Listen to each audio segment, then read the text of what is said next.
Assalamualaikum warahmatullahi wabarakatuh. Di sini dari kelompok kami akan menjelaskan tentang CFRP, Carbon Fiber Reinforced Polymer, atau bisa disebut polimer yang diperkuat oleh carbon fiber. Adalah salah satu jenis material yang diperkuat struktur yang tahan korosi atau tahan karat, mempunyai kuat tarik yang tinggi, superior dalam duktilitas, bobotnya ringan sehingga tidak memerlukan peralatan yang berat untuk membawanya ke lokasi. Di sini saya akan menjelaskan tentang struktur fiber reinforced polymer atau yang biasa disebut CFRP. Struktur penyusunnya sendiri itu disusun dari plastik yang diperkuat serat sangat kuat dan ringan yang mengandung serat karbon. Biasanya polimer pengikatnya yaitu berupa resin thermoset seperti epoksi atau termoplastik lainnya seperti polyester, vinyl ester, atau nilon, sehingga nanti menghasilkan sifat CFRF yang tahan korosi, mempunyai kuat tarik yang tinggi, superior dalam duktilitas, dan juga bobotnya ringan. Nih, di sini ya ada contoh struktur CFRF. Di sini tuh banyak kayak serat, karena itu tersusun dari serat karbon. Dan juga bahannya itu CFRF sendiri ringan karena tersusun dari polimer juga. Makanya bahan ini banyak dicari. Pada kesempatan kali ini saya akan menjelaskan material properti dari CFRP atau Carbon Fiber Reinforced Polymer. Jadi suatu polimer yang dikeraskan atau ditangguhkan menggunakan carbon fiber atau serat karbon. Selanjutnya, sifat dari serat karbon sangat berpengaruh pada struktur dari seratnya. Secara umum, sifat-sifat karbon sebagai berikut. Jadi, secara umumnya untuk penggunaan penguatan polimer dengan serat karbon itu memiliki densitas yang rendah, yang kedua kekuatan tarik dan modulus yang tinggi, yang ketiga koefisien ekspansi termal yang rendah, yang keempat thermal stability atau panas ya untuk memuai yang stabil, dan teroksidasi itu lebih dari 3000 derajat Celcius. Berarti cenderung, artinya dengan penguatan menggunakan karbon serat itu bisa sampai pemuaian panas sampai 3000 derajat Celcius. Yang selanjutnya adalah excellent creep resistant, yaitu resistensi dari creep yang bagus. Creep ini contohnya berkaitan dengan toughness atau ketangguhan. Ketika tangguh, kalau creep ini tangguh itu menjaga ketangguhan tersebut dari gagal, sehingga material karbon serat ini cukup tangguh untuk digunakan. Kimia yang stabil,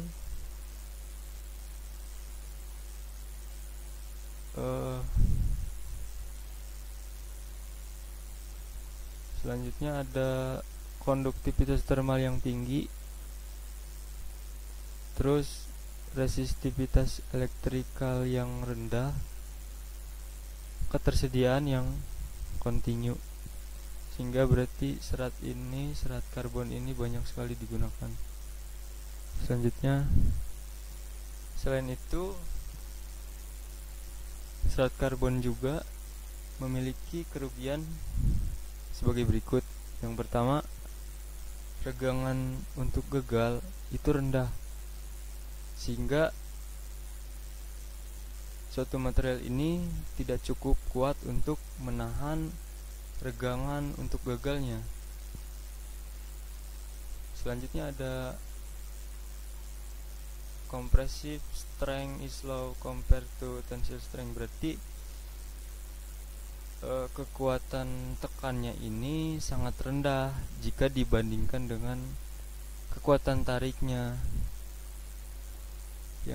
Selanjutnya ada kecenderungan untuk teroksidasi menjadi gas, misalnya CO, bahkan sampai dipanaskan hingga 400 derajat Celcius itu memungkinkan, hingga menjadi fasanya menjadi gas.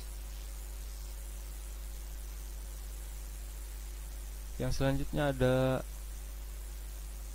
consideration, pertimbangan ion modulus atau elongation dan kekuatan tarik atau toughness atau tau daripada karbon serat. Di sini ada perbandingan antara karbon serat dengan kristal tunggal garpit. Karbon serat dengan jenis HT tipe dan dengan jenis HM tipe itu memiliki modulus ion antara, jika HT tipe modulus ionnya hanya 250 GPa, sedangkan HM tipe 700 GPa. Jenis HM tipe ini sangat mendekati dengan jenis modulus ion dari kristal tunggal dari garpit dengan harga 1000 GPa. Kemudian untuk kekuatan tarik daripada karbon serat jenis HT tipe sekitar 25 GPa.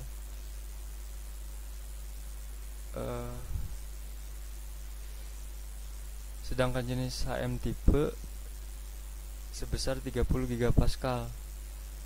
Sedangkan untuk kristal tunggal garpit memiliki tensile strength-nya itu sekitar 100 GPa, sepersepuluh daripada ion modulusnya.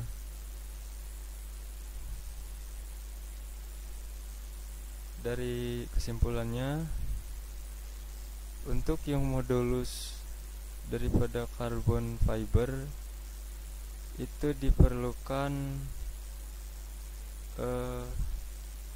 proses yang lebih lanjut. Tidak perlu proses yang lebih lanjut, not necessary. Sedangkan untuk tensile strength yang carbon fiber itu diperlukan penguatan lebih lanjut.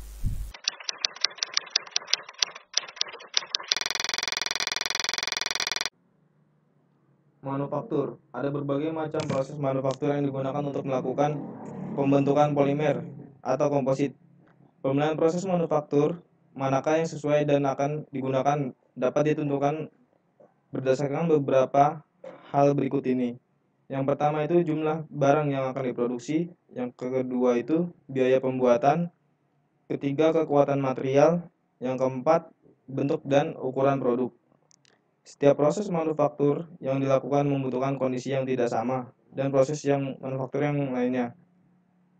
Perbedaan itu dapat terletak pada jenis bahan baku dan material. Bahan baku dan material yang berbeda, perlakuannya pun berbeda juga.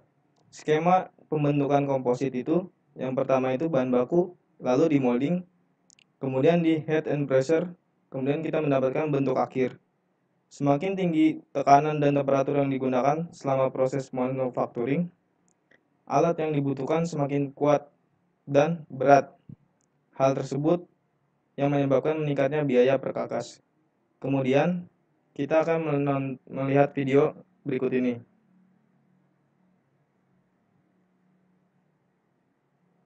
CFRP. In CFRP, the epoxy resin is the matrix, and carbon fiber is the reinforcement. When the matrix and the reinforcement is combined, it forms a composite of CFRP with high strength, lightweight, and non-brittle material. The strength and lightweight is provided by carbon fiber. Meanwhile, the epoxy as the matrix keeps it all together and prevent the material from being brittle.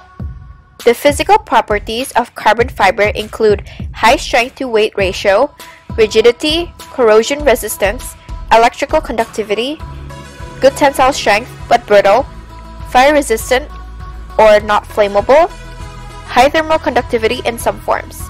Epoxy resin is stronger than other resins such as vinyl ester resin and polyester resin. It is 3 times stronger than vinyl ester resin. It also has high temperature resistance and chemical resistance. When the two are combined, they form the best composite yet for tennis rackets, CFRP. The is called bobbins, and the fibers are twisted into yarns of various sizes. Carbon fiber reinforced polymer is the perfect composite material for tennis. Oke, di sini saya akan menjelaskan dari video yang tadi kita lihat. Dari proses manufaktur komposit carbon fiber reinforcement polymer, kita mendapatkan barang yang kekuatannya tinggi terhadap rasio berat, kekakuan, tahan korosi, konduktivitas listrik, kekuatan tarik yang baik tapi rapuh, tahan api atau tidak mudah terbakar, konduktivitas termal, tinggi dalam beberapa bentuk, lebih kuat dari resin lain, resin vinyl ester, resin polyester, atau 3 kali lebih kuat dari resin vinyl ester. Terus tahan suhu tinggi, resistance, kemudian resistan terhadap kimia. Dalam prosesnya kita bisa melihat tadi yang pertama yaitu spinning. Spinning merupakan bubuk akrilonitril dicampur dengan plastik lain seperti methyl acrylic atau metil metacryl serta direaksikan dengan kataksiator untuk menghasilkan plastik kaprolit. Plastik ini lalu dibentuk menjadi serat dengan jalan mencampurnya dengan bahan kimia tertentu, lalu dipompa melewati nozzle kecil ke dalam sebuah wadah berisi cairan kimia sehingga ia terkoagulasi dan memadat membentuk serat-serat. Kemudian ada stabilizing. Proses selanjutnya, fiber dipanaskan di media udara pada suhu 200-300 derajat Celcius untuk mengikat molekul oksigen dari udara sehingga susunan ikatan kimia molekul serat menjadi lebih stabil. Karena proses kimia yang terjadi akan menimbulkan panas internal, maka pengawasan proses ini harus dilakukan dengan ketat untuk menghindari overheating. Kemudian tadi kita melihat ada carburizing. Carburizing ini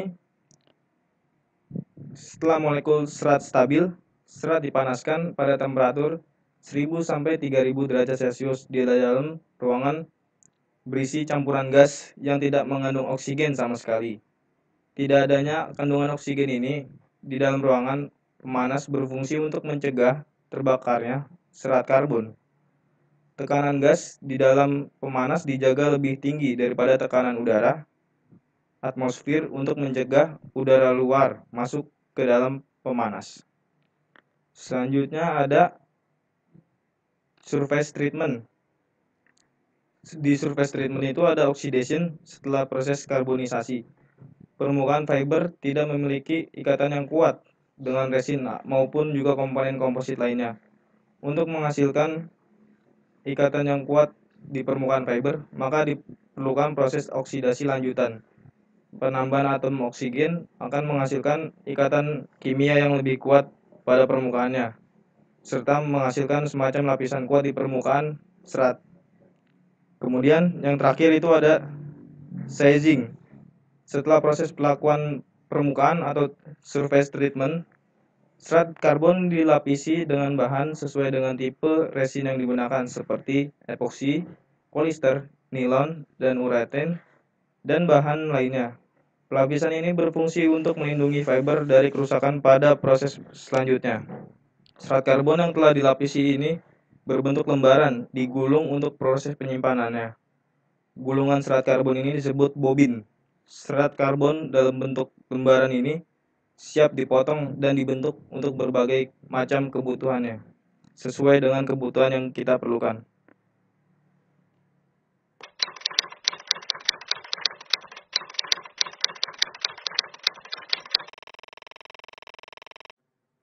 Baik, untuk mengenal lebih dekat tentang carbon fiber reinforced polymer ini, maka marilah kita saksikan video tentang CFRP yang sering kita temukan di kehidupan sehari-hari.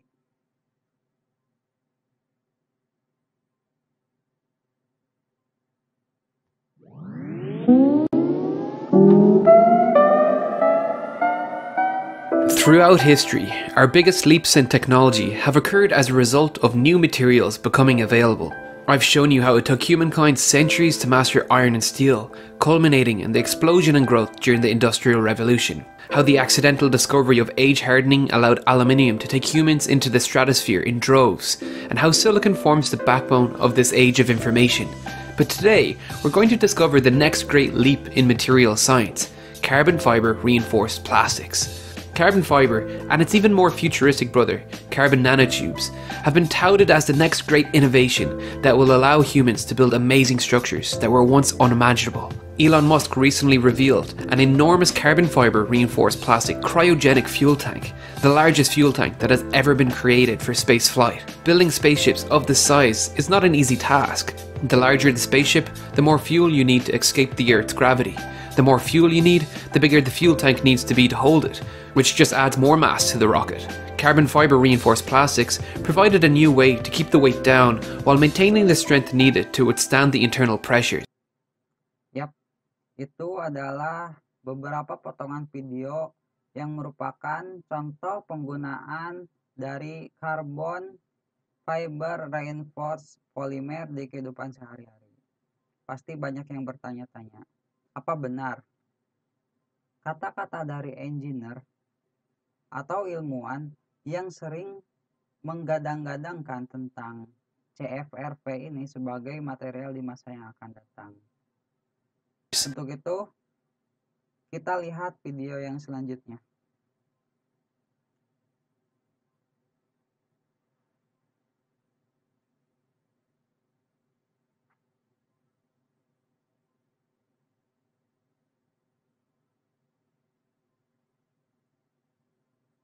Di sini merupakan proses uji tekan yang dilakukan kepada besi dan juga dari material komposit. Kita lihat material apakah yang emang kuat.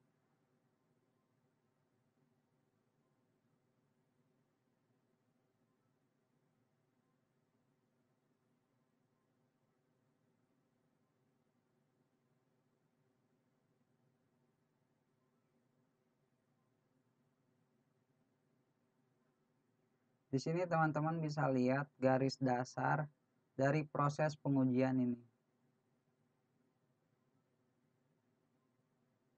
Nah, kita masuk ke material komposit.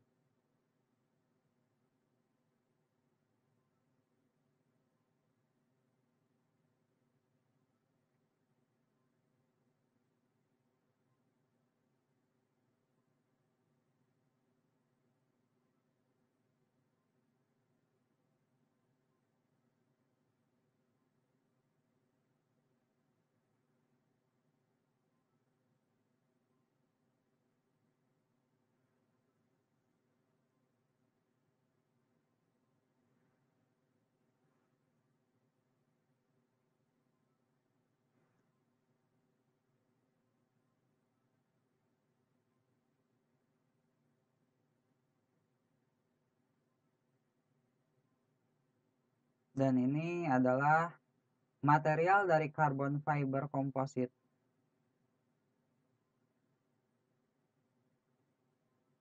Ya, kita lihat di sini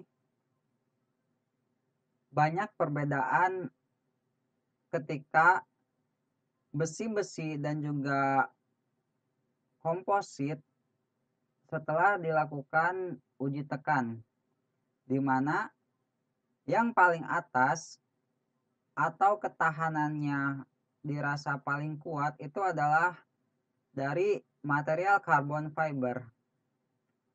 Jika teman-teman masih belum terlalu percaya dengan data yang diberikan, kita lihat tes spesimen CFRP yang dilakukan di sebuah laboratorium. Melakukan pengujian spesimen secara satu persatu menggunakan mesin uji tarik Universal Testing Machine atau UTM dengan kapasitas 500 kN. Dari 7 spesimen yang diuji, yang berhasil hanya sebanyak 5 spesimen, sedangkan yang 2 spesimen mengalami kegagalan karena terjadi slip pada ujung spesimen. Namun, itu hal yang sudah cukup karena jumlahnya ganjil. Setelah spesimen dilepas dari mesin uji UTM, konfigurasi kembali dalam kondisi telah putus. Serabut-serabut pembentuk dari CFRP tersebut dapat terlihat dengan jelas dan dokumentasinya dapat dilihat pada gambar berikut.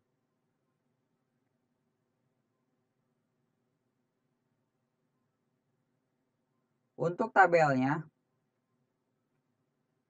tabel hasil tes tarik 5 spesimen tersebut diketahui bahwa dari dimensi spesimen sampai regran, di sini sudah terlihat jelas data-datanya dengan kuat rata-rata, dan kesimpulan yang dihasilkannya adalah bahwa material karbon fiber reinforced polymer ini memenuhi syarat sebagai alternatif pengganti besi beton untuk tulangan struktur beton.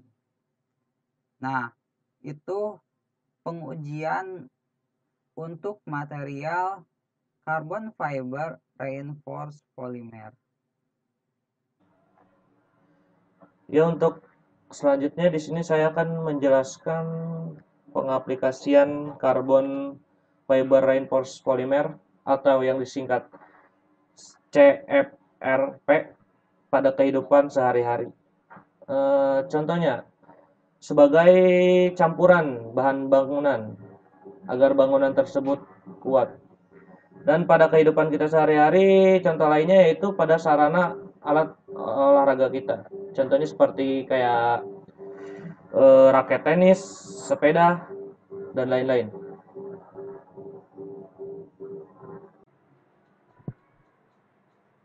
Baik, jadi di sini kami mengambil referensi dari jurnal dan e-book sebagai berikut. Yang pertama yaitu uji kuat tarik karbon fiber reinforced polymer atau CFRP sebagai alternatif pengganti tulangan lentur pada struktur beton. Yang kedua yaitu kapasitas penggunaan carbon fiber reinforced polymer atau CFRP berlapis banyak terhadap perkuatan lentur struktur balok beton bertulang. Dan yang ketiga yaitu properties of carbon fibers. Dan sekian dari kelompok kami, kurang lebihnya mohon maaf. Wassalamualaikum warahmatullahi wabarakatuh.